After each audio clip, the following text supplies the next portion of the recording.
Hello, hello, hello. Welcome into episode 3 of Under Further Review, where today we're getting into what the concept of this podcast was when I was dreaming it up at night, laying in my bed, thinking up what could this podcast possibly be? What do I want to talk about? We're going to get into the intersection between sports and politics, uh, a very big part of the world that we live in. I think too, like if you look at what live TV is, what people are watching, they're watching sports and they're watching politics. But the intersection between the two is not talked about often. People want to have one or have the other. Sports fans want to say, don't talk about politics. We're trying to escape from that right now. But everything in sports is beyond the shadow of a doubt political. I haven't even mentioned my co host who's here to guide us along on this journey at my right hand, Mr. Brandon Dyer. What's How up? are you What's up? feeling What's up? Another about this? great day here in the city of dreams, Carrollton, Georgia, Mr. Mm, Ayden.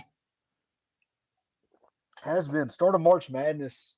A little bit of an honor for everyone listening to this. You're right now listening to a man who has the 538,838 best bracket in the world. That is something that not everybody gets to do. I've only gotten one game wrong so far, and it's because I believed in Troy. I fell for the Trojan horse, a mistake that has been made since the beginning of mankind was made once again today. But now we're going to get in to this episode that I have had planned. Me and Brandon have been working on this for weeks. It's been in the lab, and now let's start it out. And now, ladies and gentlemen, please remain standing and remove your hats for the singing of our national anthem. The previous play is under further review. Who am I? Why am I here? You better hope the dumbest person in the world doesn't die. Gotta have them ribs. And pussy too. Are you a racist? Do you hate Mexico? I call upon all nations to do everything they can to stop these terrorist killers. Now watch this drive. All right. So our subject today is going to be Giants owner Steve Tisch. Well, former Giants owner now. He is very recently transferred the ownership of the New York Football Giants to his son and daughter after the NFL was launching investigations into his ties with the disgraced New York financier Jeffrey Epstein. But we're going to get into the New York Giants history as a whole first. How did the Tisch family even come into owning the New York Giants? And it all started with the Mara family in 1925. You see, there was a man by the name of Tim Mara who,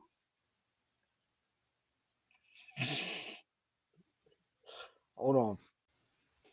So today's subject is going to be one Mr. Steve Tisch and the New York Football Giants, who he had been the owner of for over 2 decades until this past week, where he had to transfer ownership of the team over to his son and daughter after the NFL was going to launch investigations into his ties with the disgraced New York financier Jeffrey Epstein.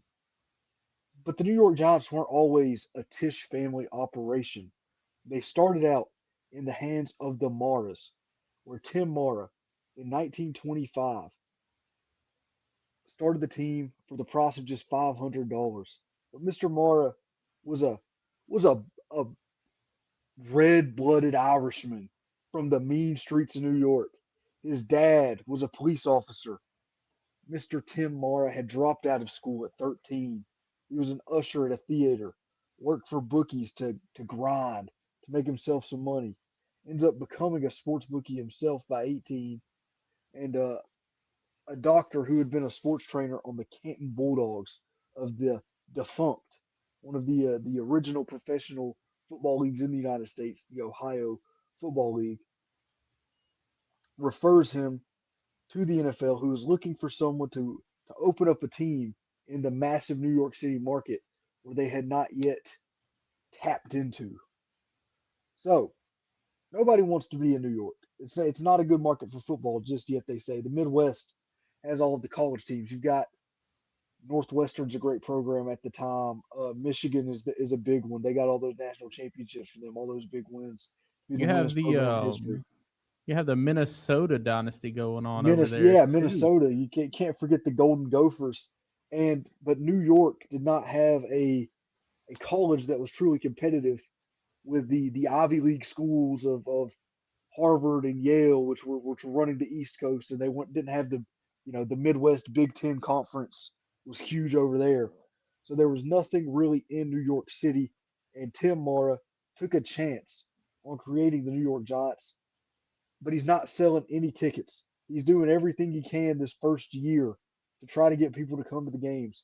He brought in Jim Thorpe, the Olympic gold medalist from 1912 from the United States. Big name. He's paying him. Jim Thorpe's 38 years old. He's like, we'll pay you just to play a half game for the team. But people are not showing up. He's $40,000 in debt. He says, what can we do? There's a massive star by the name of Red Grange who went to the University of Illinois. We're going to try to bring him in. But Red Grange was already under contract with the Chicago Bears. And he says, oh, well, this is good news. I play the Chicago Bears later this season. Let's put the game at the Polo Grounds. Pack the stadium out. He sells 140 grand worth of tickets to watch Red Grange play the New York Giants at the Polo Grounds. Makes all of his money back, and from then on out, the Giants become one of the premier teams in the NFL at the time. It's not saying much. I don't think there were a lot of premier teams in the NFL aside from the Bears, but the Bears took a big hit the next year after this massive game at the Polo Grounds. Red Grange decided to take his own chance at cracking into the New York City football market and founds the American Football League, forming the New York Football Yankees to compete with the New York Football Giants. But this team was short lived. They did not have the backing of the league that the NFL had. Did not have the central structure. So the team folds and he buys the rights to them, absorbs them. They give him the rights to no teams opening up in New York, Mr. Tim Mara gets. And in 1929, he gets his third NFL franchise where he buys the Detroit Wolverines because he wants Benny Friedman, who's the team's quarterback, but they won't trade him to him. So he says, I'll give you 10 grand to buy the whole team right now. And that's exactly what he does. And this was just allowed at the time, I guess. Like you could just own multiple teams in the NFL, and people were all right with it. Not sure on the logistics of how that worked functionally. Yeah, I was about to say monopolies were still a thing back then. Well, you would think, Theodore Roosevelt would have put an end to this, but no. Teddy said Teddy Teddy Roosevelt came before the NFL. It cannot stop the New York Giants from acquiring every other team in the league. But from what I read, it had a line at the end that said, "Oh, he did not do anything to affect his other teams while he owned three NFL teams. He kept them all impartial." I'm not sure that's true or is Yeah, I based don't on know any how you fact. can even begin to try and not have any kind of overlap owning three entire teams. Mhm. But it was not all sunshine and rainbows for Tim Mara. You see, in 1930, the Great Depression has set in to New York City heavily, and the debt collectors are out. Tim Mara, people are not coming out to the football games. Things are not going well for Tim Mara as well as they were in the heyday of the Roaring Twenties when he had started the team. So he transfers ownership between his sons, Jack Mara and Wellington Mara, who were 22 and 14 at the time. A 14-year-old owned an NFL franchise. Well, in name only, I'm sure. I'm Yeah. not sure Mr. Wellington, or I'm not sure Wellington Mara was doing any actual day-to-day operations at the time. But to avoid the debt collection, they became partial owners each, 50-50 business partners, owners of the New York Giants. And then after World War II, Tim Mara, his health is in decline when they come back from overseas. And Wellington and Jack begin to run the team basically on their own at this point.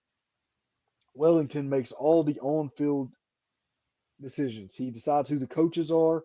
He decides who's on the roster. This is before GMs existed. That'll play a major factor into the story later. But at this point in time, there's no general managers. The owners who want to can decide who's on the team, who's coaching the team, how the team is going to play the game. Pretty much is all in the hands of the owners. So that's all in the hands of Wellington Mara, while Jack Mara is going to run the business side of things. So this goes well. The team wins a couple of NFL championships through this period from the 40s to the 60s. Things are going high. The relationship between the brothers is good from all accounts, and things are picking up for the NFL at this time. And then in the 1960s, there are massive renegotiations for a national syndicated broadcast deal. And the New York Giants, as the team in the biggest market, have not just the opportunity, but have the right to get the most money from this deal. At this time, national broadcast television was based on who got the most eyes, got the most money, and it was proportional. So the Green Bay Packers in today's world, they would be screwed because they live in a small media market. They would not be getting as nearly as much of a cut as either of the New York City teams would. But Jack Mara says, guys, the league's not going to work if we just sit here and the big market teams take all the profits while the small market teams struggle. He says that we need to split the profits from this deal evenly among all of the teams in the league. And this was a radical idea at the time. It pissed off a lot of the other owners of big teams, including Art Modell, who owned the Ravens at the time. He said that the NFL owners were fat cat Republicans that were acting like socialists. And we'll see later what the Tisch family really thinks about socialists. So I'm not sure they would have supported what the Mars did at this juncture. But what it led to was the creation of the Super Bowl where the Packers could win the first couple and just an overall boom across the league in all of the NFL as of a league as a whole, where all the teams had similar amounts of money to spend and all of them could compete with one another quite equally. But soon after this, Jack Mara dies in 1965. He has his seminal moment in the NFL, what he's remembered for, where he argues, for all the profits to be shared evenly amongst the teams. And then shortly thereafter dies and leaves half of the team to his son Timothy. And from Jack's death onwards, it does not operate as well. The New York Football Giants are no longer a successful team like they were in the past. From 1965 to 1980, the New York Giants would only have two winning seasons. So, as you would assume, in a down period like this that's lasted a decade and a half, Timothy starts to question what Wellington is doing on the football side of things. And there's still no general manager on the team, and for the most part, Wellington Mara still exerts control over all of the football decisions that the team is going to make. So, in 1978, Andy Robustelli, the team's director of football operations, resigns. It's to be assumed that he was going to be fired soon after, anyways. Or maybe not actually, depending on whatever. That's remiss at this point. Andy Robustelli leaves the team, and head coach John McVay, the grandfather of who you know now, Sean McVay, the head coach of the Los Angeles Rams, gets fired himself after 4 years in the role. So after McVay's firing, Robustelli is going to lead the head coaching search and find a general manager for the team. Robustelli's top targets for the head coaching job are Penn State head coach Joe Paterno and Stanford coach Bill Walsh. Bill Walsh quickly takes the job as the San Francisco 49ers head coach, where he'll go on to win, I think, what was it, 4 Super Bowls with them, Brandon? He wound up winning 4 of them with them. Yeah, four Super Bowls. So good eye for talent there on Bill Walsh's side. But Joe Paterno is offered the job. He's going in to play Alabama in the Sugar Bowl, and he keeps getting asked about it. And he says, for the last time, I have not been contacted by the New York Giants, and I'm not interested in coaching the New York Giants. This leads to conflict between Mara, wait, they're both Mara, between Wellington Mara and Robustelli. Mara says that he wants a proven NFL coach who has won. So Robustelli steps down, says, fine, throws his hands up. I'm not going to lead the search if you guys won't let me hire who I want to. And they do offer the job to Paterno, who does eventually turn it down anyways. Wellington ended up offering him the general manager and head coaching job, and Paterno said, "No, I'm going to stay at Penn State." And as we know, he was getting busy over there with his own things. So the general manager search, they want to hire a general manager first because they can't agree on who's going to become the head coach. Now, unfortunately, they also can't agree on who they want to hire as a general manager. So Wellington is wanting a weaker personality in the general manager role, somebody that he can go to and convince to do what he wants to do anyways. And Tim wants someone who's going to be his own man, stand alone against Wellington Mara's takes or against Wellington Mara's opinions and views for the team and build it in his own image, completely separate from Wellington. And they have a bunch of arguments. Wellington's arguing that he is the team's president, so he can hire whoever he wants to without Tim's approval. And Tim goes over his head to NFL Commissioner Pete Rozelle to try to arbitrate between the two on who's going to be the new head coach and who's going to be the new general manager. So Rozelle says, "All right, guys, we'll hire the general manager first, and they can be the person who's deciding the head coach." So he says, give me a list of people that you would both be happy with if they were general manager. And they both do this, and there's one name. They both give, I think, 6 names. And there's one name who's on both lists. The job is going to be offered to both of them. Or sorry, the job is going to be offered to the man who's on both of the lists. But he says, nope, I don't want it. I'm not getting in the middle of that feud. That sounds awful. And while this is happening, Wellington is going to the media to say, we have got to hire a head coach right now, even if we don't have a general manager. Head coach leads the team. We have to have one as soon as possible. And he says, he says to the New York Times, he says, if you can't answer the first question on the exam, you have to go to the next question, which I think is a pretty good quote on the matter, to be Yeah, I was honest about with to you. say that's some good advice. That's helped me a whole lot of times on those multiple Yeah, choice it's pretty, quizzes for my mass comm classes, especially. a lot of help needed in mass comms classes, I'm sure, on multiple choice exams. That sounds absolutely brutal. Tim hits right back at him in the media, though. Tim Mara is going to hit right back at him saying, I want to have a winner. And Wellington wants to have a winner his way. But Wellington's way has had us in the cellar for 15 years. So it's getting ugly. They're going to the newspapers. That's not where you want to go. And not long after this, the New Jersey governor, which is where, as we all know, the New York Giants are based out of East Rutherford, New Jersey, and not out of New York City. Right. So New Jersey Governor Brendan Byrne says that he has not ruled out a public or private buyout of the Giants organization. He says, quote, anything we can do as an authority, people, or state to help the Giants, we will do.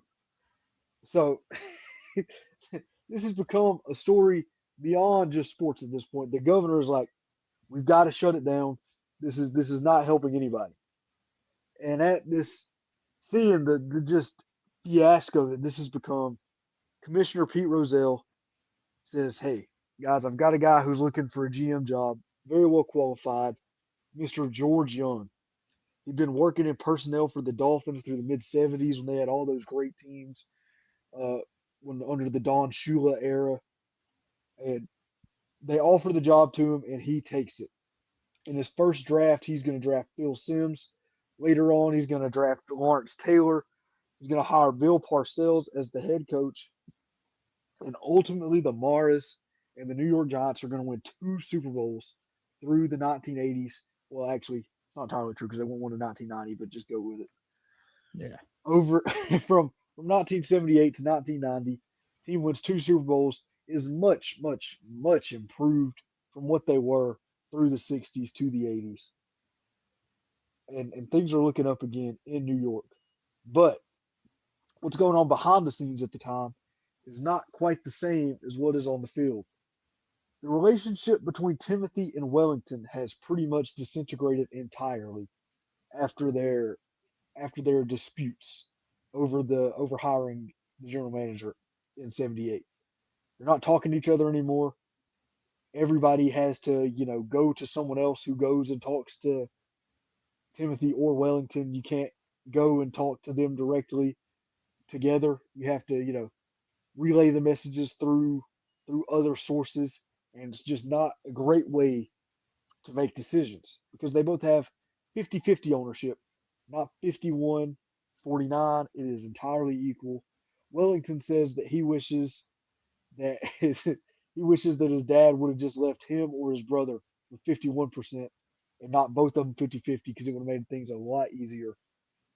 But something happens in 1991 that entirely changes the relationship between the two and how the New York Giants end up being ran. In 1991, Tim Mara is diagnosed with cancer and he sells his share in the Giants. Now, Brandon, who is it that buys the share in the Giants? You can go ahead and lead us into the Tisch family. That is going to be billionaire founder and CEO of Lowe's Corporation, Mr. Bob Tisch. Where the Tisch family, they came into money via Larry Tisch, Steve's uncle. Graduated from NYU at 18 years old and had an MBA MBA. Yeah, Masters in Business Administration. From Penn by 20 years old. And Ayden, I'm gonna tell you, I'm pushing 30 right now, and I'm not even a college graduate. So what this guy's doing is mighty impressive over here. Let me just say something real quick. A quick aside. Were the degrees before 19 like degrees before 1970? I'm not sure they were entirely real because this is the 1940s. I think that this guy's going to NYU and Penn. What? I'm not really sure there's that much to learn about business in 1940. Like you're going to business school in the Great Depression. Clearly, That's the worst time to ever go to business school. Well, everything that they thought they knew about business had literally just failed, and they hadn't fixed it yet. So I don't really know what you're learning in business school at that time. Now, that being said, something clearly worked because they become billionaires. But you can go ahead and get us the details on how they come into their money. Well, what he did was he started investing in hotels over there, and Larry would do finance, and his brother Bob would do the day-to-day operations for those hotels. And I just want to make a statement here. All right. Yeah. Everything that you're going to read about the Tisch family, they're going to say Larry Tisch, self-made billionaire. But then the next line that follows self-made billionaire is going to be he bought his first hotel with a $125,000 loan from his father. So I'm not sure exactly how the term self-made billionaire works when you're getting God knows how much $125,000 in 1948 is worth now. I could do the math on that. I'm sure there's a calculator to put it in there. I'm just going to assume it's close to $1 million anyways. So you can't be a self-made billionaire if you're going to talk about your $1 million hotel that you got bought by your dad given to you. Hey, someone should let the current president of the United States know that.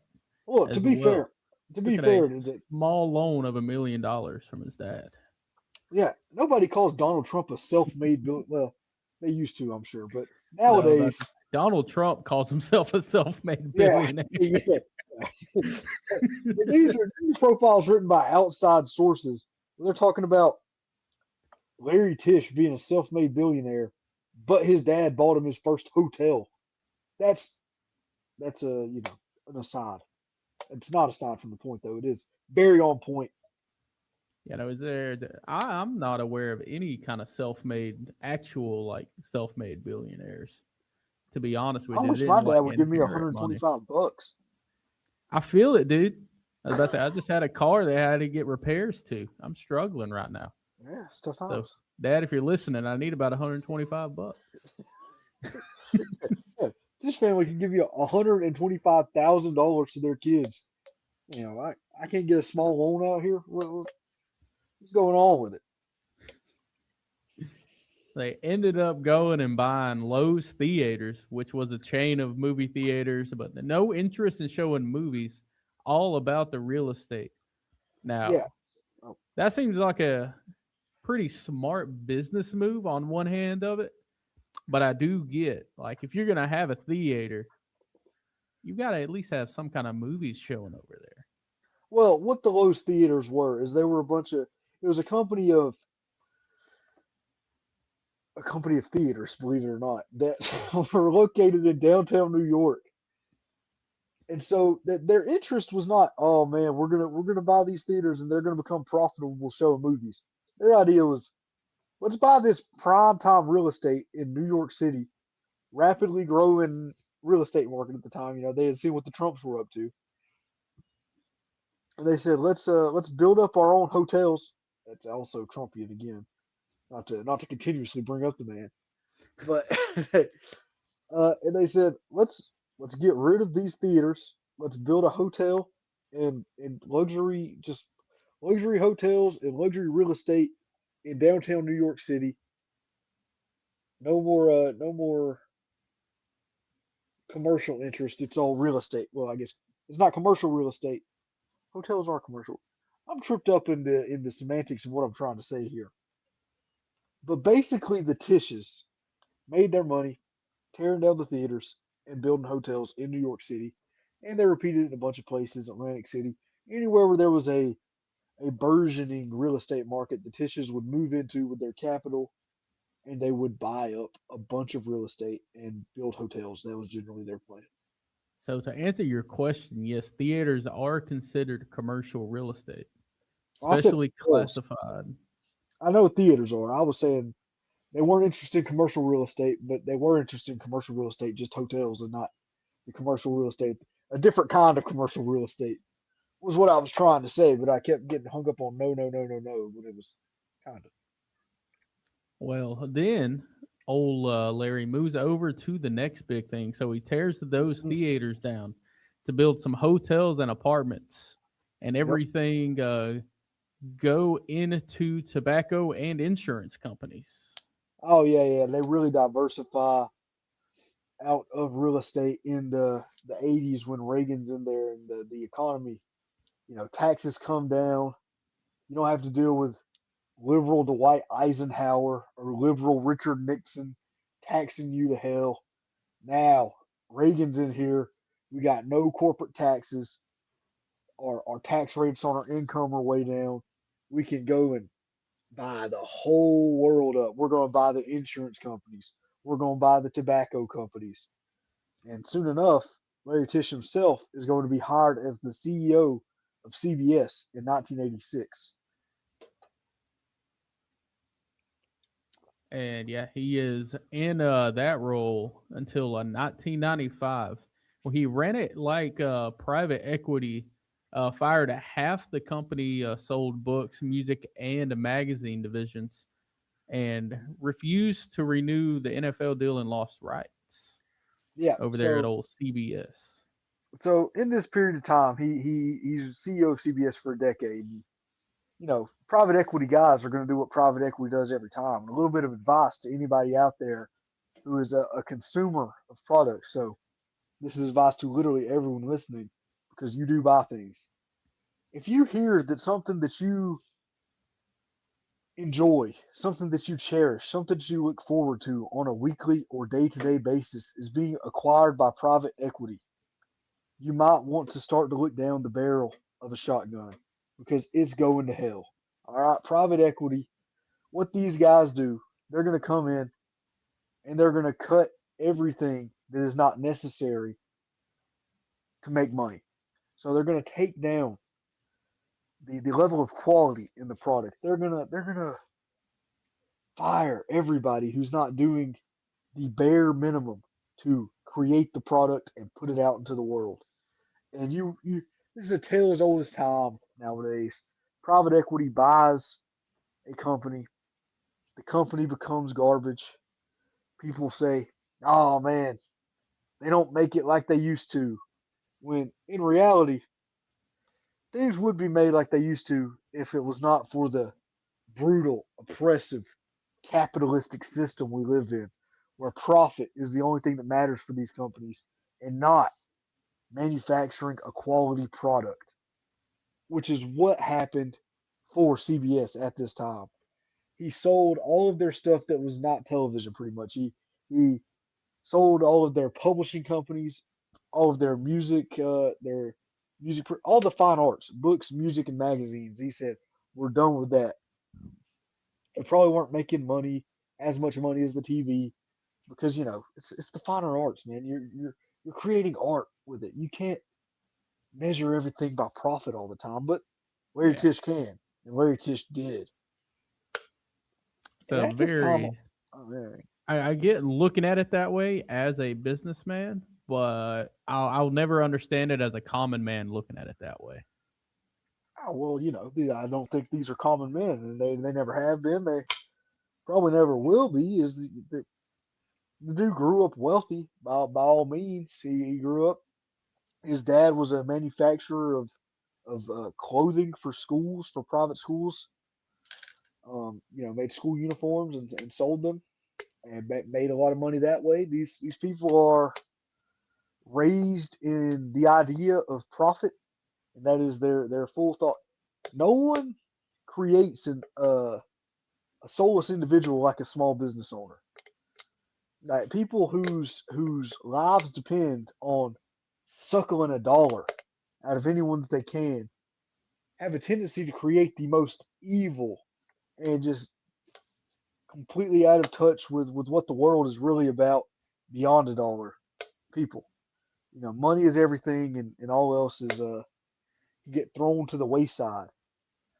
But what was interesting about Larry Tisch's time at CBS was the NFL was really booming in the late '80s. Well, the NFL.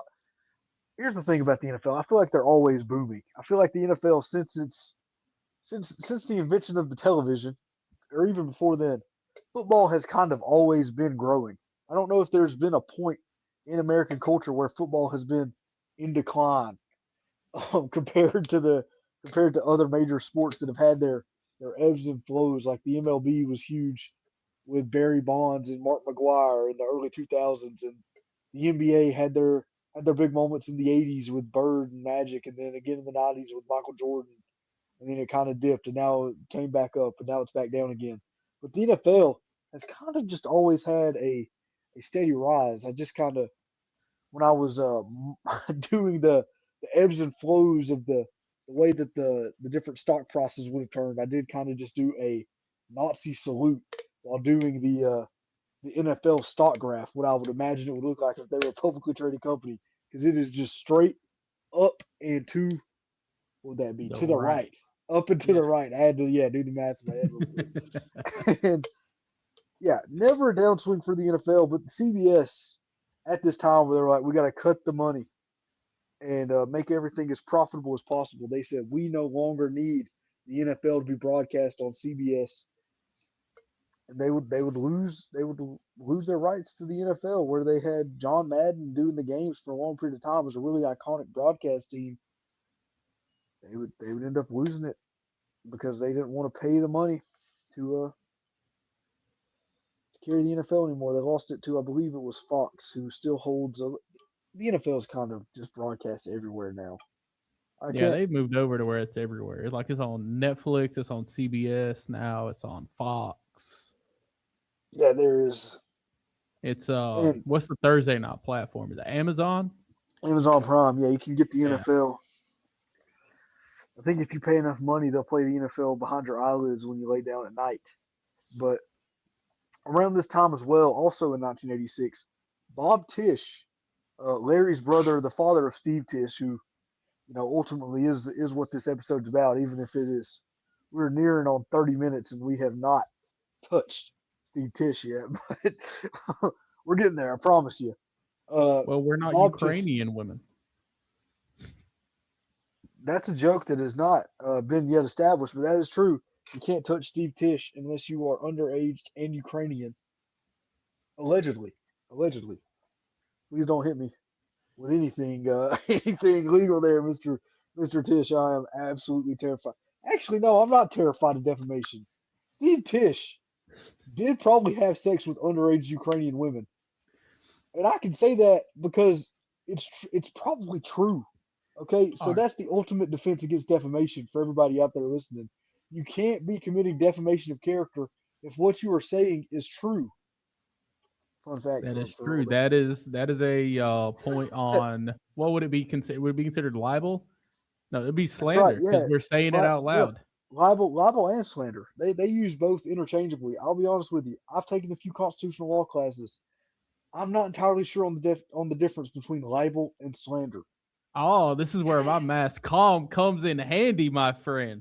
Because a libel is written and slander is actual like audio. That's the only difference in the two. They're the same thing. Okay, well that's stupid. So this is not slander. We're not writing it down. Um, it's not slander because I think it's true. Whatever. We'll get into that later. We'll get into Yeah. Steve Tisch's sexual preferences at a later point in time. Bob Tisch served as Postmaster General for Ronald Reagan at the same time that Larry Tisch became CEO of CBS. These guys had a great late 80s, as most businessmen did. And they brought him in because, the Reagan administration was nothing but private equity for the U.S. government. They That said is very true. we're going to cut all of the excess spending, all of the social programs that have been in the New Deal. They tried to get rid of, the Department of Education, tried to cut back on Social Security.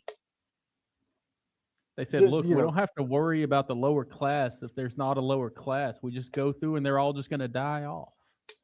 Well, no, it's actually, they said if we get rid of taxes, everybody will be in the middle class because they'll make so much money. Now, unfortunately, what this did end up leading to was a consolidation of money at the top of things. But that, I didn't have anything to follow up with that. So I'm just going to keep going and say that who we're talking, Bob Tisch, not Larry. Bob and Larry. I'm mixing. These are not great billionaire names. I mean, Nope. Bob and Larry, Bob, fucking Larry. billionaire Bob. You got to go by Robert or Lawrence. If Bob you're and gonna be Larry are sitcom names. Yeah, Bob. You're telling me that my billionaire overlords that I can't compete with are named Bob and Larry? That's It's a good selling isn't point. that I the hate name of? look. Wait a minute. Isn't that the name of the fucking Veggie Tales? Bob and That Larry. that might be after your time. Bob the tomato and Larry the cucumber. If anybody's ever seen, everybody's seen Veggie Tales except for you. Yeah, that's Bob and Larry. That's The right. Yeah, Veggie Bob and Tales. Larry, the fucking Veggie Tales, are running business out here. All right.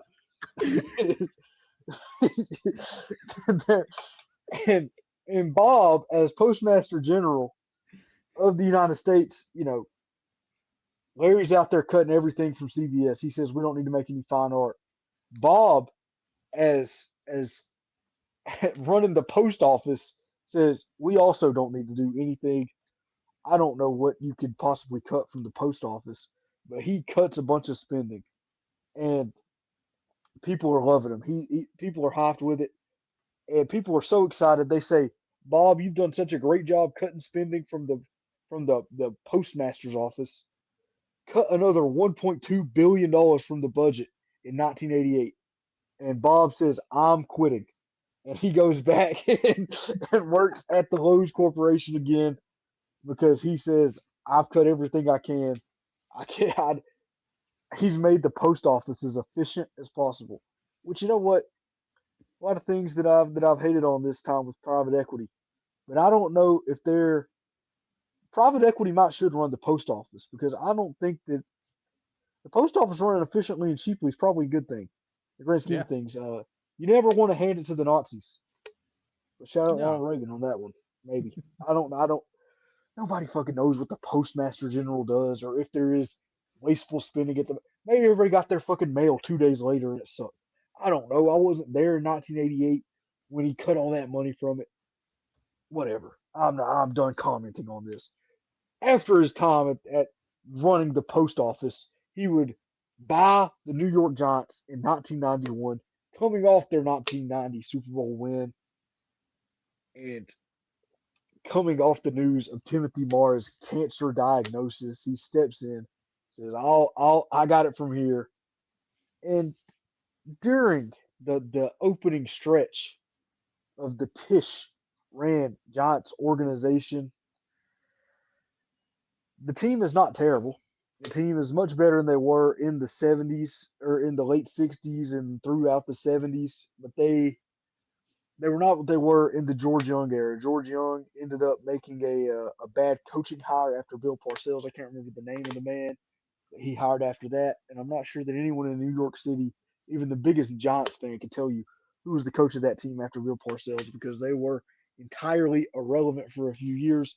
George Young retires um, shortly after Tisch buys the team. I think 1 year later, and the team is just kind of middling. They go to a Super Bowl and lose massively, and it was 2000, correct, Brandon?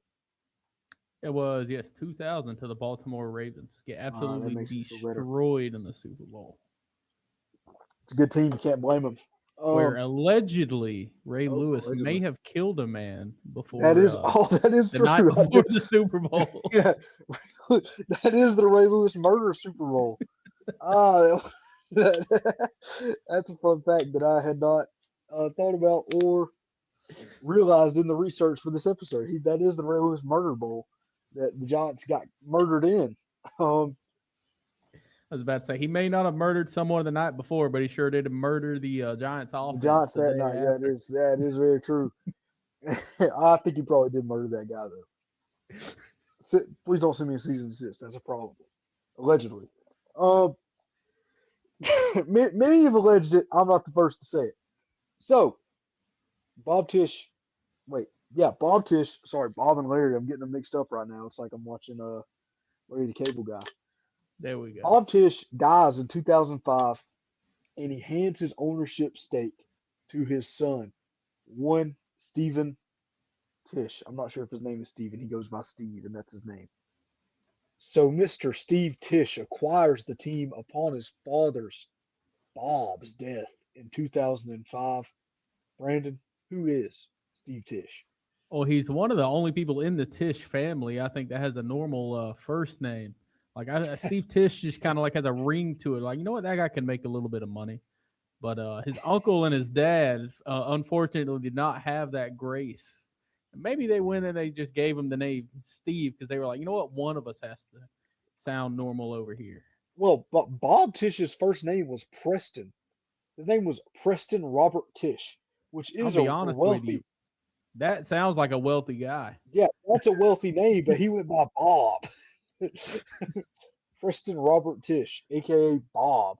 This is such an insane decision to make. If you're like, once you become a billionaire, you should no longer be allowed to go by Bob. It should ban you from that. It's all right. You're Robert now. Anyway, over to Mr. Steve Tisch and what he was into. He attended Tufts University, Fancy during school. which he began his filmmaking career. And during What his about youth, Tufts, Brandon? Tufts University, It's like, TUFTS. yeah, it's like fake Harvard. It's over there with those balls. It's in the Massachusetts area. You know, it's one of those. It's one of those fake ones. Will be that's all I got to say about it. It's Let's take a look at fancy school. It's Tufts University over there I got sports. I got sports at Tufts. Dude, their mascot is Jumbo the elephant. Well, that's pretty sick. But I mean, they got a good basketball team? They're not Division One. I know that for sure. But over there, Medford, Massachusetts. That's where. Yeah, over in the Boston area. That's what I was telling you, dude. It's fake Harvard and fake Boston. Actually, it's probably fancier than Boston University. To be fair to those who go to Tufts, It solid looks school. I'm not like gonna hate on it, but well, they're I am D actively three. hating on it. D3. Yeah, Yeah, that's not it looks Ivy. like they're a D3 college. Oh, dude, went 23-5 I this don't past care, dude. season. It's D3. Who cares what your record is in D3? Is that basketball? Yeah, Like, basketball, dude. They're still playing in the D3 national tournament. They're going up against the number 1 overall seed, Trinity College. Trinity College in Dublin? No, in Connecticut. Ah, One of the best logos in sports. If you can if you want to go and look it up. I'll well, be I honest went with to you though. the. Tufts has a pretty cool looking logo as well. These wealthy schools, they could probably pay some good graphic designers. I went to the real Trinity College. I'm not sure if it's of relation. I'm sure it is. I don't think you can. Maybe in different countries though. Went to Trinity College in Dublin. The Book of Kells, the Book of Kells, not the Book of Kelts. Sorry. Well, I've had a couple beers. I'm slurring, but it's the Book of Kells. I'm not just stupid. I didn't get the name wrong. Trust. Well, Um, pretty while sick way to look Steve was over there moving on from that. All right. at Tufts University, Swiftly. created a number of small movies with the backing of a little company called Columbia Pictures. That's little known company. Hey, In the and I 19, mean, yeah, this oh, dude, this dude started making just the most money backed movies you could think of. Everything that he made oh, was dude, everything was a hit when it came to Steve Tisch.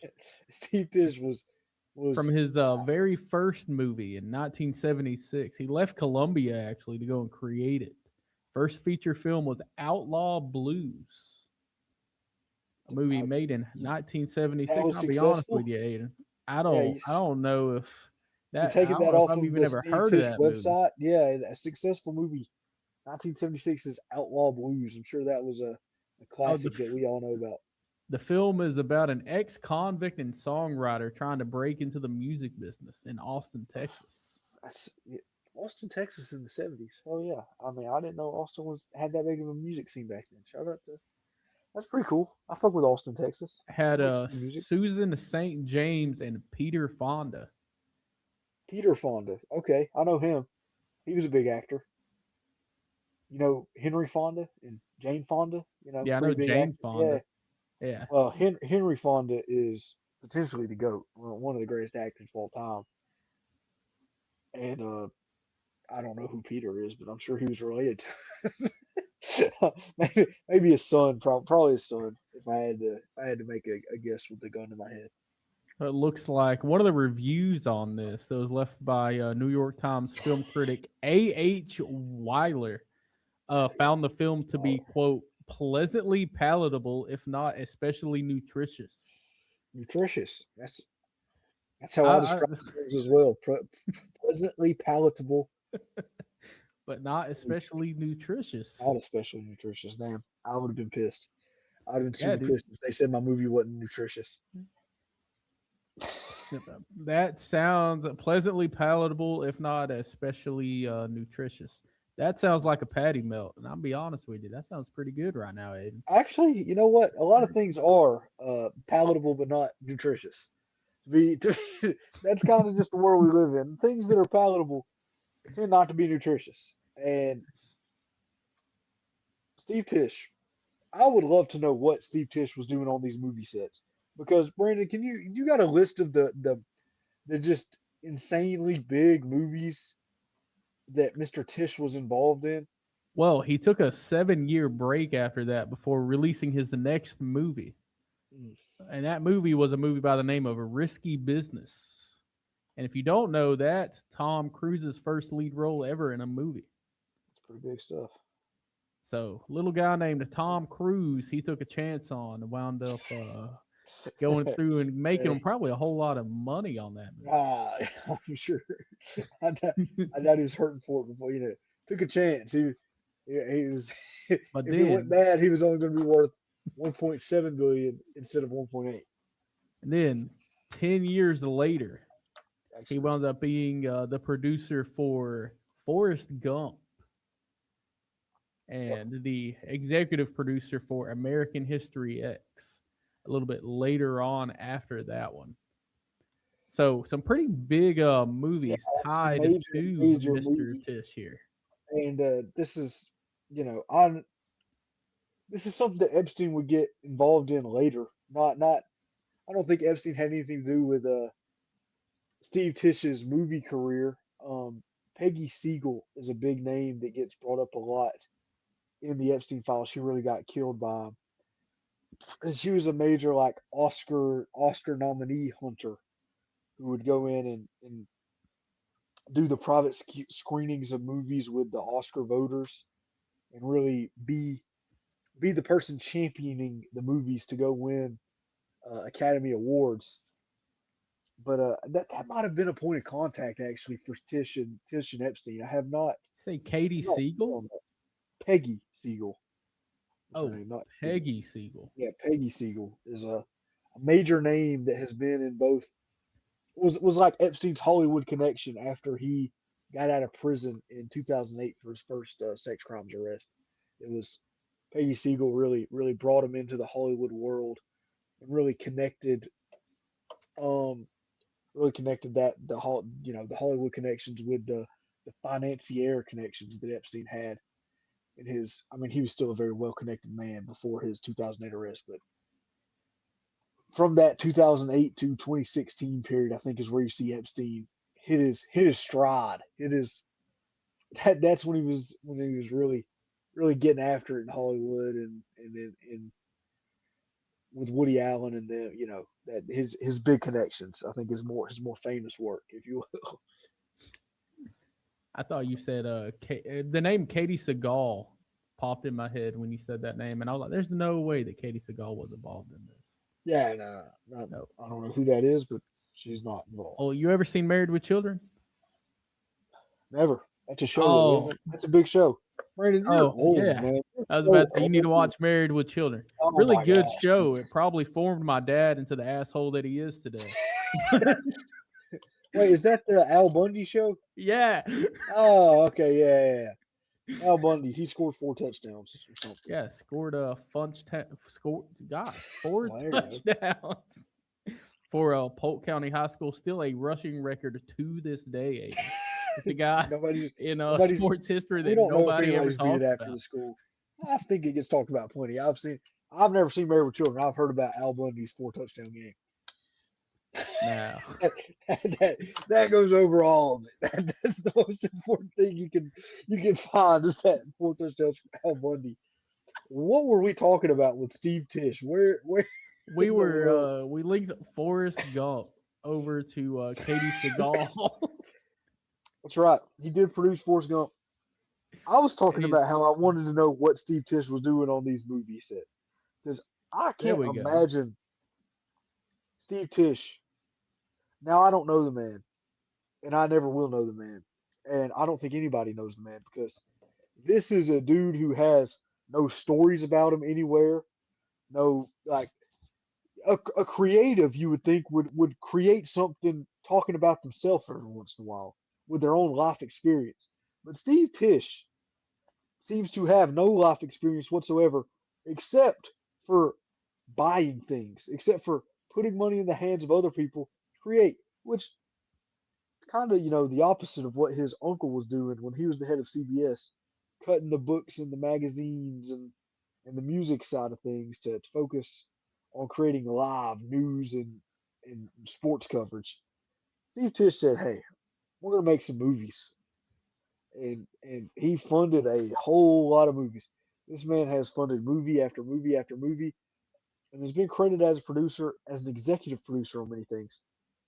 Well, then 4 years after Forrest Gump comes out, we have him being an executive producer on the movie American History X, regarded by many as one of the best movies ever made. I don't know if it's that good, but it's a pretty big deal whenever I was growing up. There's a lot of people in high school. Yeah, people like American History X. It is a pretty big movie. I'll give it that. It won some Oscars, I'm sure. Peggy Siegel was doing a nice campaign for it, probably. But I've never seen it. I've got some questions about what an executive producer does. On like every show, every movie that you watch has an executive producer. I want to know what exactly their role is in the creation of the movie because they ain't writing nothing, they ain't directing nothing, they ain't acting in anything. What are they producing? is Is that just who gives the money to the people to make it, and that's how is they produce a it? is a senior level leader who oversees the entire production, See, focusing now on the that's just business, financing, and high level see, creative direction yep, from business, development to financing. release. Yeah, I think Steve Tisch might be a executive producer in money only. Yeah, If I I think he had to, funded a few of these, and then he just kind of showed up on set maybe some days, and they were like, yeah, "Yeah, you like it so far?" And he was like, "Okay, yeah, I like what y'all are doing."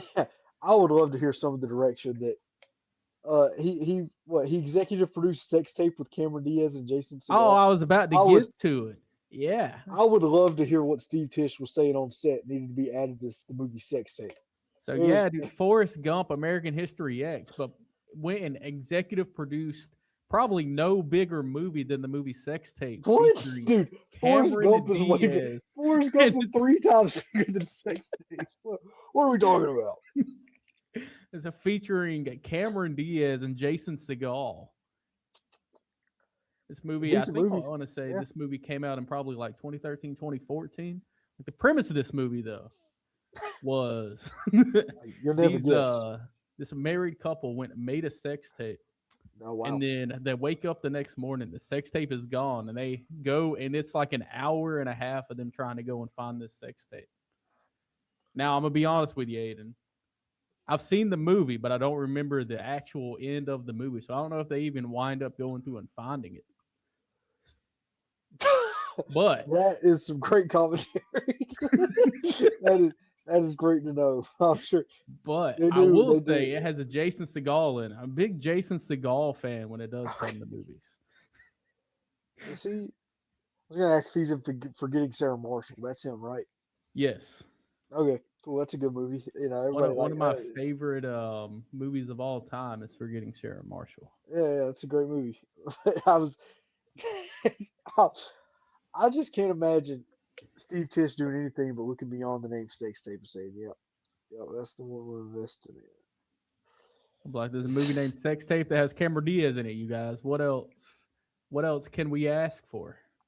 I, to be fair, But Cameron Diaz outside of his normal age range, allegedly. allegedly, we're not going to jump to conclusions. But Well, I'll jump to some conclusions. She was probably twice the age of what his normal customers or his normal normal prostitutes he was frequenting. Alleged, nah, not allegedly. He was having sex with the prostitutes. oh, hey, I think he has about the same age range as Mr. Leonardo DiCaprio. I think that No, they're in younger, the younger. same boat with that one. DiCaprio. A lot of people say that DiCaprio's gay, I don't and know about that one. I don't know any kind of like background proof on it. well, nobody does. You know, he's a very secretive Yeah. man.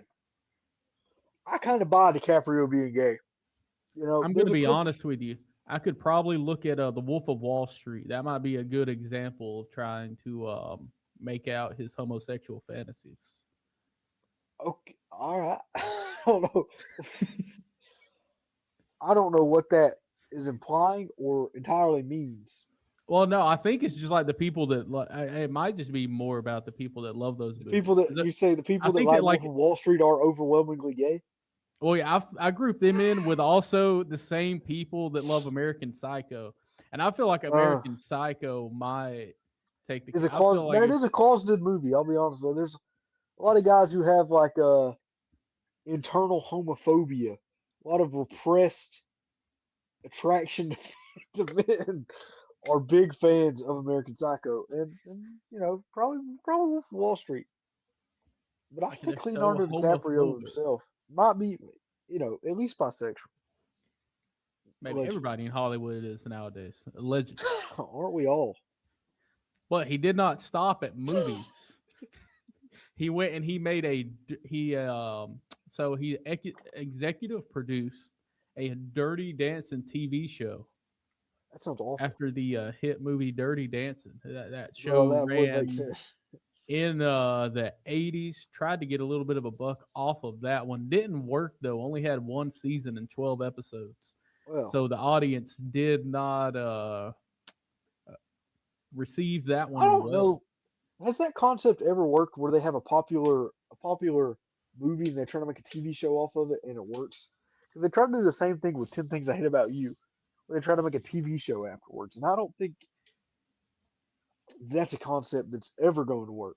I think it's one of the dumbest things you can do, but that is remiss. Well, we have a few of them here. Oh, We have okay. You got some what examples about off the top of your head? Friday Night Lights? Okay, yeah, okay. There's that You know one. what? There's I take the shot on that one. That was there's a good Buffy the show. Vampire Slayer. That was a movie. Yeah, Okay, I developed know from that. the 1992 film. I didn't know that. You see, that's one where the TV show is maybe bigger than the movie. Oh, dude, perhaps the biggest one here, The Penguins of Madagascar. That That's was a huge movie. that That was a wound up TV going show. and yeah, they wound up making a TV show out of The Penguins of Madagascar. Yeah, but the show wasn't big. The movie was big. Nobody's seen the Penguins of Madagascar show. Whoa, I was steady watching The Penguins of Madagascar show. Dude, you were 25 when that came out. What were you doing? That's not true at all. Dude, I wasn't what? 25 when that came out. Buffy the Vampire Slayer and Friday Night Lights, I'll give it to you. But those are the only examples that are accepted.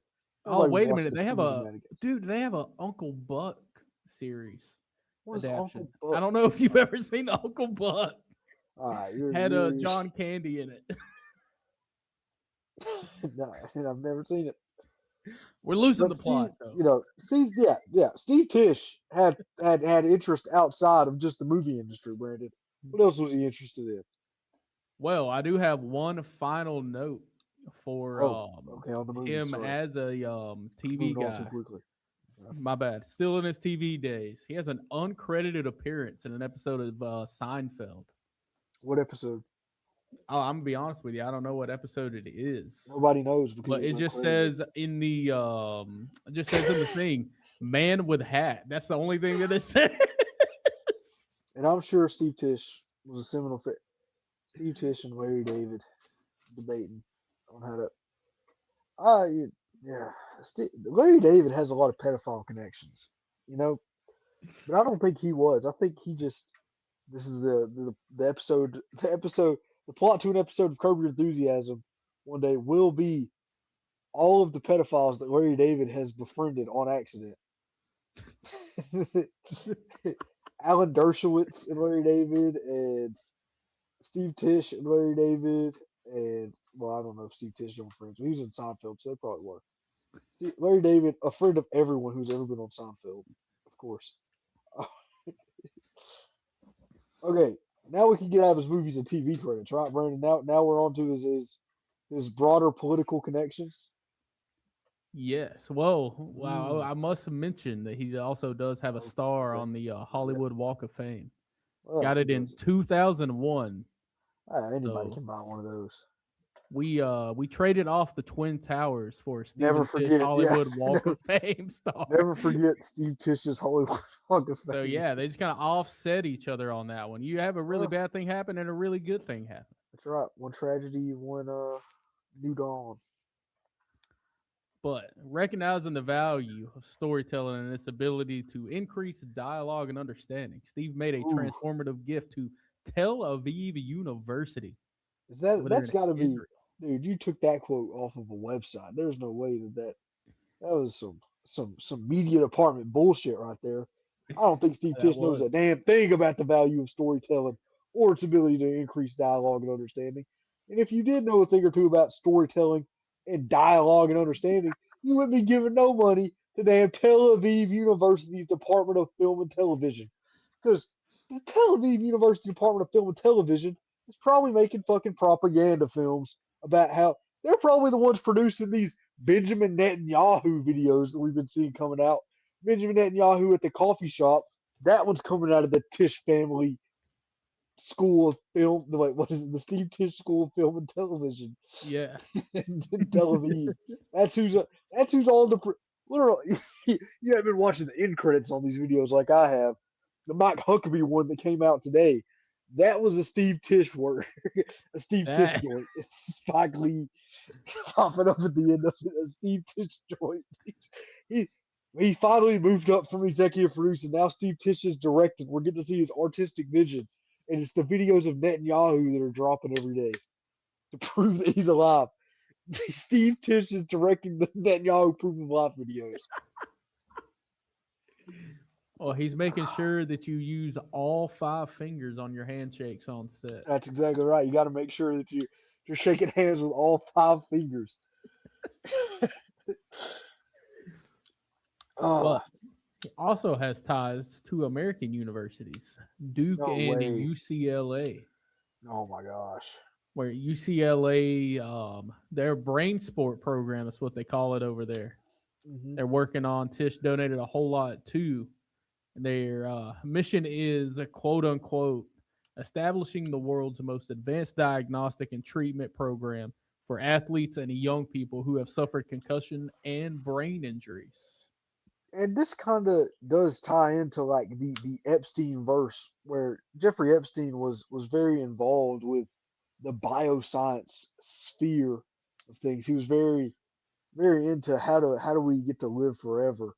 And this was, I think I already said this, but it was 2014 when he started this, and that's you know, in line with his ties to Epstein were slightly before this. So I could see him, you know, maybe being introduced to a Lawrence Krauss at Arizona State University who was into the biohacking or any other numbers of creeps in the Epstein sphere who were like, how do we live forever? How do we fix the brain?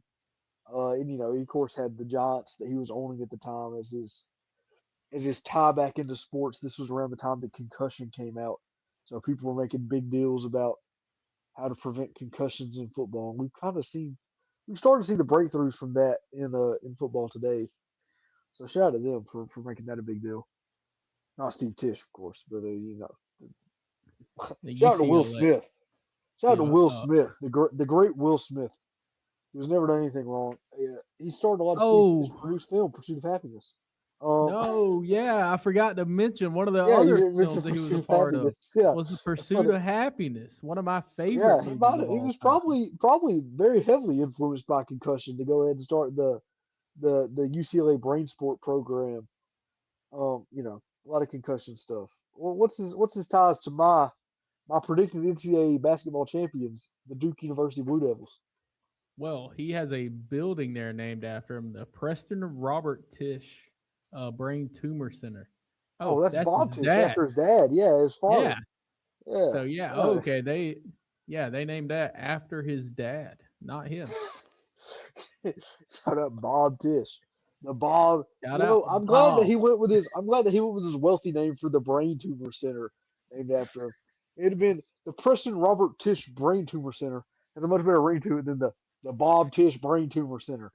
And nobody nobody's going to get their brain tumor checked at the Bob Tisch Center.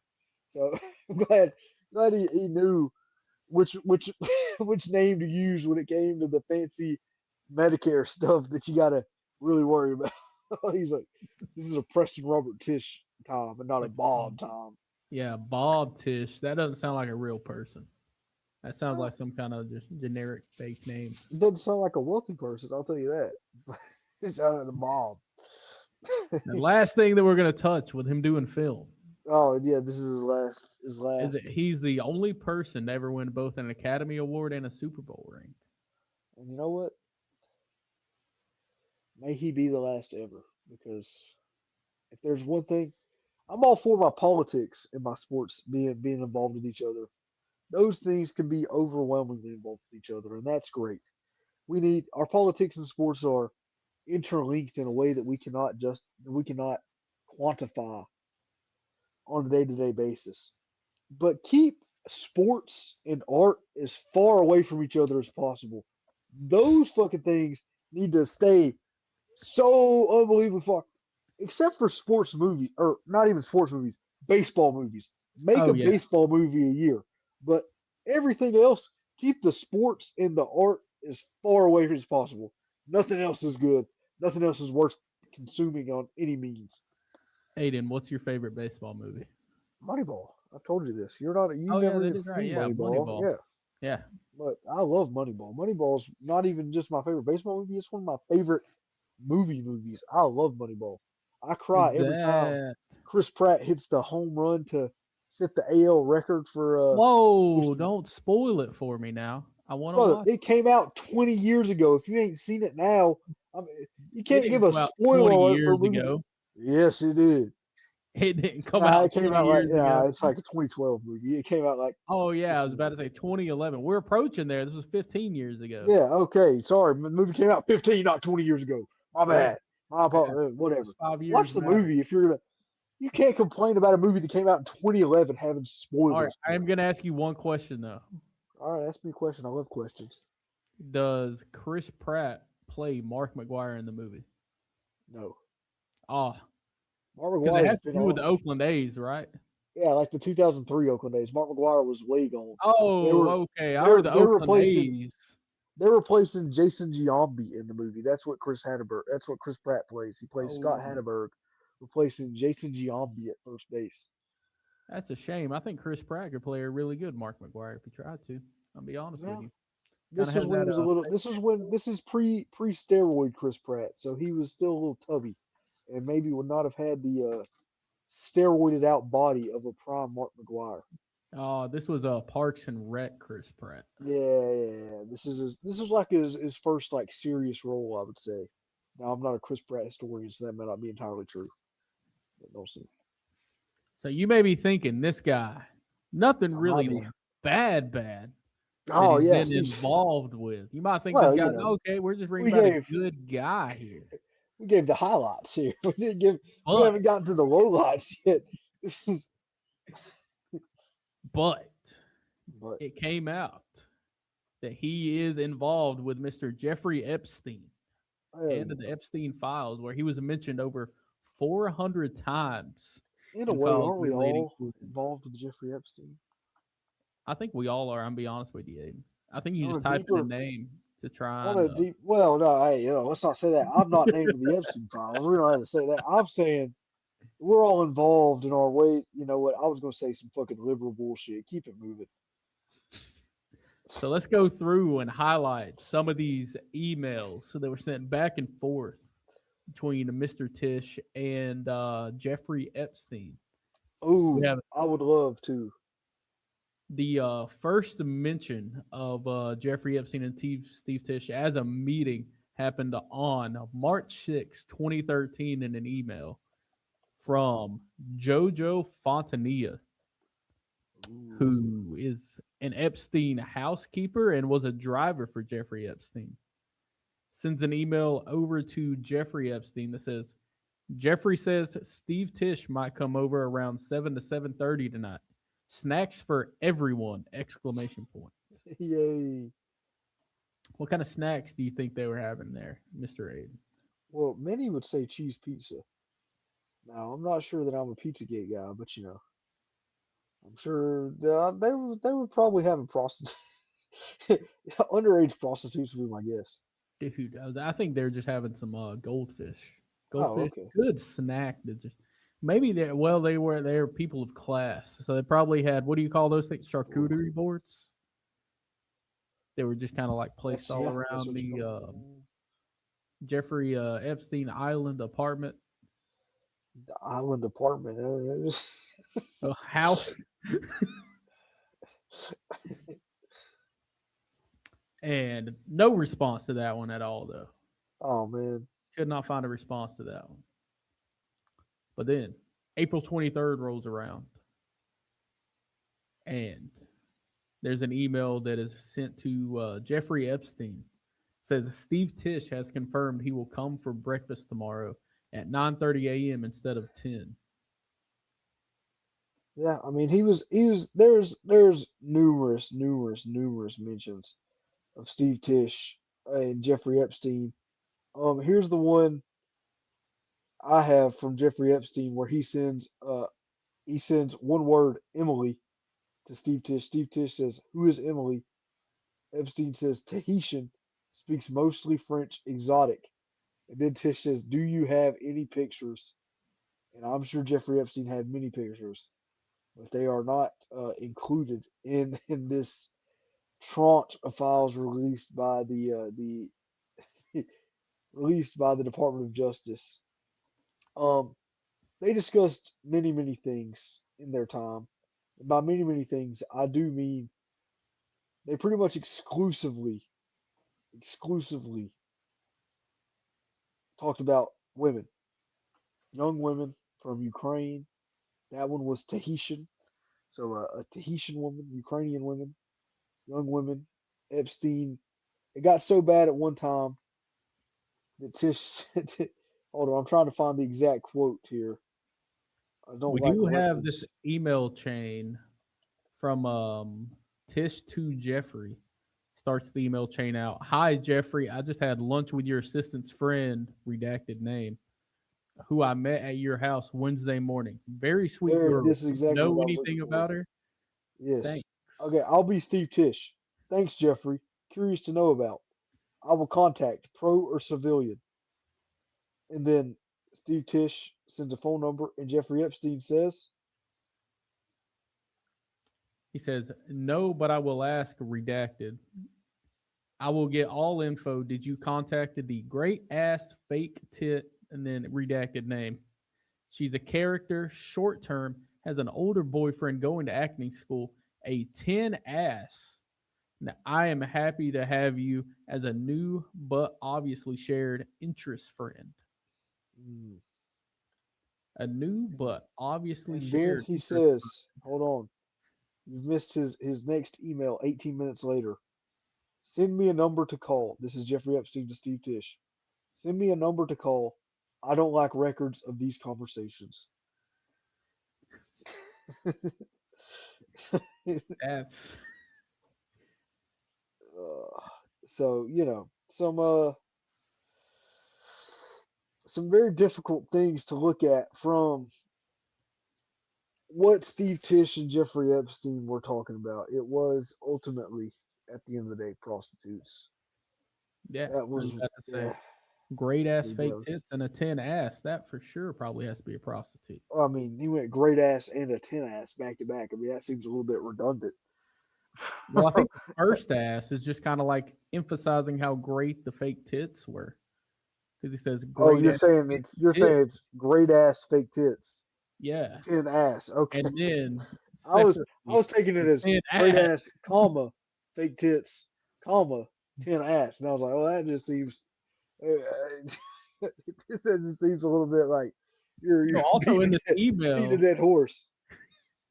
also in this email, it only says one tit. It doesn't say tits. There's not a plural there. Well, okay. Any extended look at the Epstein files, you will see the amount of grammar mistakes, just fully, entirely not making any sense as to what he is saying a lot of the time. Completely wrong. Epstein was not did not have spell check on the BlackBerry. We'll say that for sure. Was it? Let's see. Oh, okay. No. Well, we can affirm that it was Steve Tisch using an iPhone because Okay, so at yeah, the end of it, it has Steve that Tisch does thing, have sent from iPhone. Yeah, yeah. Epstein does not have has sent from that thing on iPhone. all of his emails where it says "sent from my iPhone."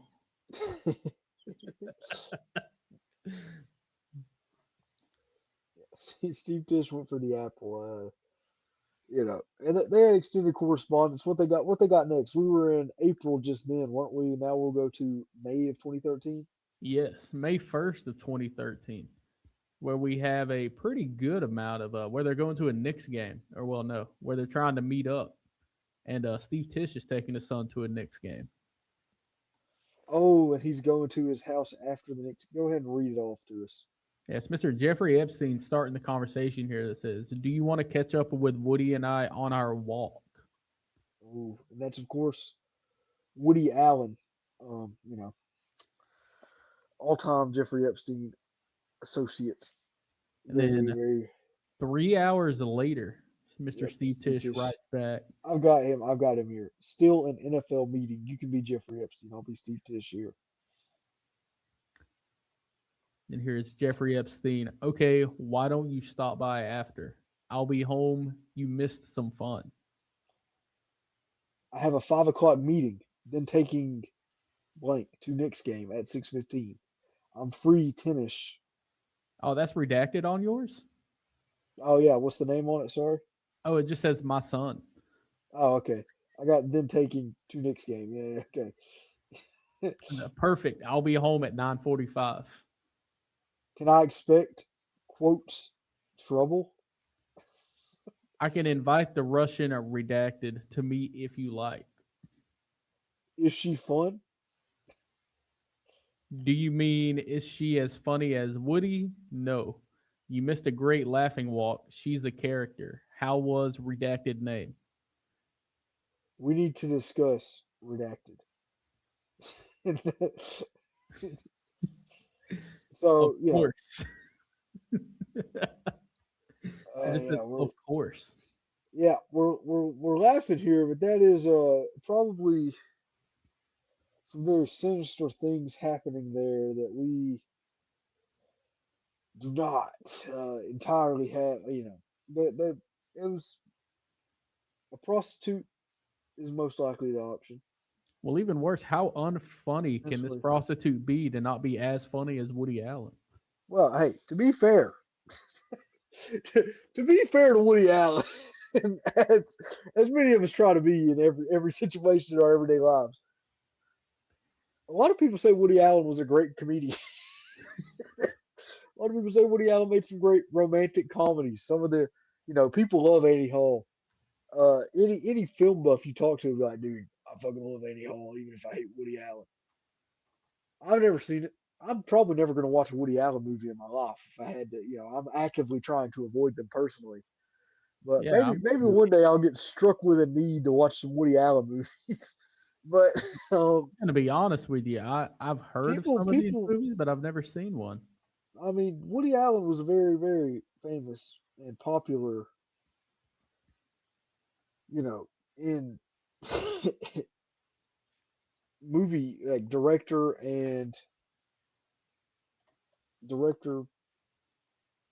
slash comedian. He made a lot of things that people enjoyed. And while I'm not involved in any of it, I've I'm never gonna be seen it. I've honest with never you. actively bought Looking it. at But him, this guy kind of looks like a cuck, if I had to guess.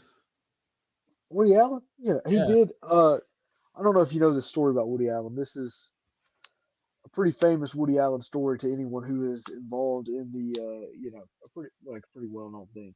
He married his stepdaughter, who was 13 when they started to be sexually involved. Allegedly, he was still married to his wife at the time, who is her mother, and he When was this? this is Oh, this you know is what year this was? back in the day. I do not know the exact year. This is Let's see. way back, but you can look up Woody Allen, and her name is Suni something, I believe. Woody Allen wife. If you want to give that a Google, that's a Soon-Yi Previn is he married In her in January of 1997. 1992, Yeah, Mia Farrow, discovered nude photographs of yeah, her in a Woody Allen's apartment, revealing a romantic relationship. At the yeah. time it was Really discovered, she was gross situation. 21 and Allen was 56. Am I looking at the right person?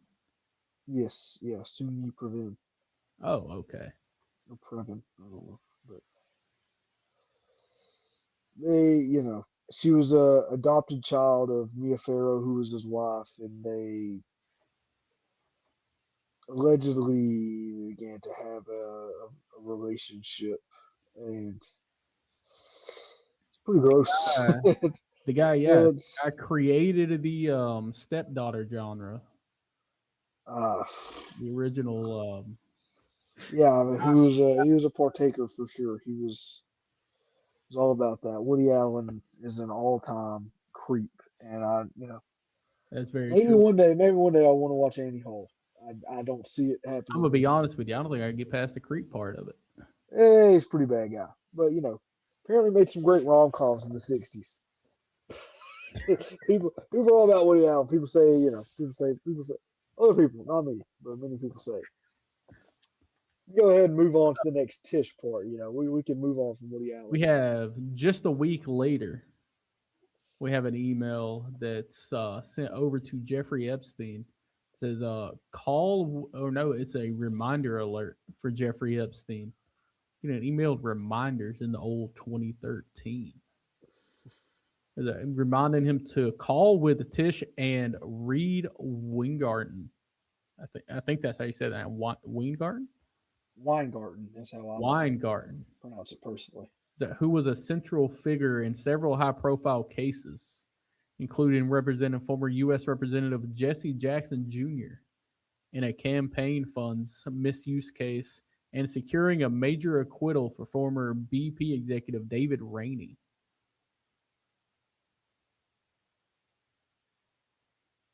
And Jesse Jackson Jr. just had a major election where, hold on, I'm trying to find out if he actually ended up winning his election. He was just running for re-election back into his. Oh no, he lost. He ended up losing in his primary. It was he had a really good shot after his father died, and he had all of the spots in the all of the momentum in the world to go back and get his spot in the House of Representatives that he had lost due to this big scandal. But he ended up falling up short. And Steve Tisch apparently involved with a Weingarten who was involved in that case. A lot of just some more major corruption from our billionaire overlords.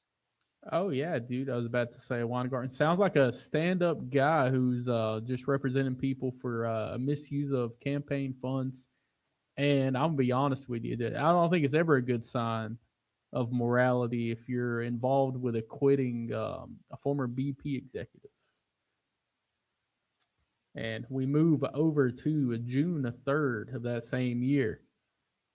Just an email that says, check on Steve Tisch. Can he come at 7 to 7:30?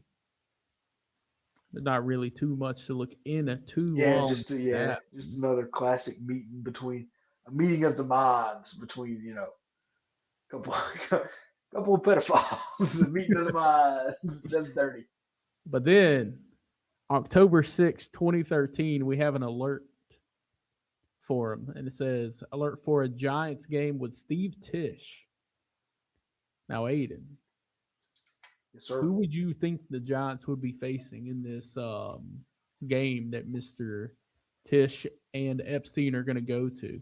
Well, due to my research that I've done for this episode, I'm fully aware of the fact that Mr. Steve Tisch's Giants were going up against the Michael Vick led Philadelphia Eagles. Oh, no. See, you were right up until that very last part of that, honestly. What? It's not the Michael No, Vick led oh, Philadelphia Eagles? no. That was Nick Foles leading the way Oh, for the hold on. Philadelphia Eagles in that one. You sure? It was. I've got Michael Vick 79 rushing yards on this. Well, he may have been their leading rusher, but that doesn't mean he was their starting quarterback. Oh, he was running. He just had to run the ball a couple times. All right. Buddy's seen a very interesting game of football. Like there was a game to be at where there was a kind of an outlier. There's a lot of weird things that happened in this game on the field as well as in the stands. So the Giants had 12 penalties for 136 yards. Now, Ayden, I've seen a whole lot of teams rack up a whole lot of penalties. I don't think I've seen a team get more than 136 penalty yards in a game. Brandon, I've got a quick question for you. This game was the 2013 October 6th game? Yeah.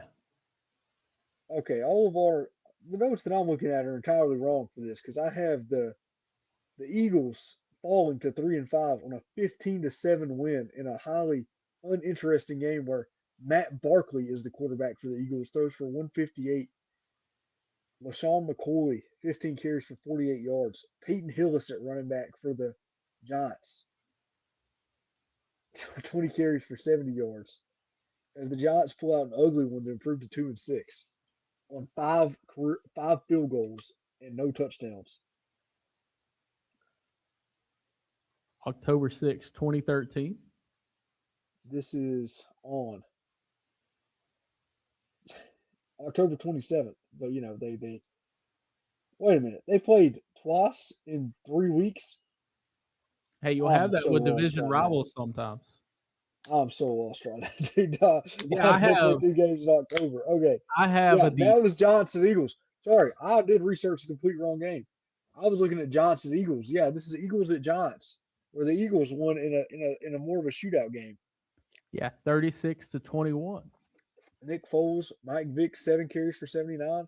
Nick Foles leading the way One up. for the Yeah. Eagles, and Hey, ain't Michael no. Vick leading the team I did. in passing yards, I did look at the or no, entirely leading the wrong team in game. rushing yards. I got so excited seeing Peyton Hillis lead the way rushing for the New York Giants in 2013. I was like, maybe I was in a way praying that Jeffrey Epstein got to watch 2013 Peyton Hillis carrying the rock for the Giants because that just seems like an awesome. Did, That's just a very funny thing to witness. But he did get to see Eli Manning throw the ball 52 times in that game. just Very Eli Manning-esque game. 24 completions in those 52 attempts. 2 touchdowns, 3 picks. But you know what? Yeah, this was a much more interesting game. I'm not, maybe I wish that Epstein had to suffer through that 15-7 game that happened on October the 6th, 3 weeks earlier in Philly, because he'd have had a much worse time watching that one probably. Yeah, I saw October 2013, and I went to the first one of the month. They play twice in a month. That's insane. These 2013 schedules, no joke. And then the last known interaction between Steve Tisch and Jeffrey Epstein is Steve Tisch sending an email over to Jeffrey. It says, "Hi Jeffrey, how are you? Todd Meister and I had a fun lunch today. We were talking very fondly about you. I hope that you are having a great summer. Best, Steve Tisch." Yeah, and I think this is a good time to note that all of these interactions, especially this 2017 one, are coming after Jeffrey Epstein was convicted as a sex criminal. He had already been to jail for soliciting sex with a minor. That had happened in 2008, and in 2017, the heat had really ramped up on Jeffrey Epstein once again. QAnon was in full force. Uh, past that time, so Epstein was a decently big figure in politics. People talking about his connection to the Clintons by this point in time. And yeah, but to email him, I hope you're having a great summer. Best, Steve Tisch. And then less than a decade later, what is his Brandon, if you could read us out this statement that he made to the Athletic. Give us your best Said, rich Steve Tisch voice. "We had a brief association where we exchanged emails about adult women. That's good to Focus clarify. on adult. These Yeah. were adult women, guys. And in addition, we discussed movies, philanthropy, Philanthropy. yeah, Yep, philanthropy. and investments. Adult women, guys. Don't worry. I did not take him up on any of his invitations and never went to his island. As we all know now, he was a terrible person and someone I deeply regret associating with."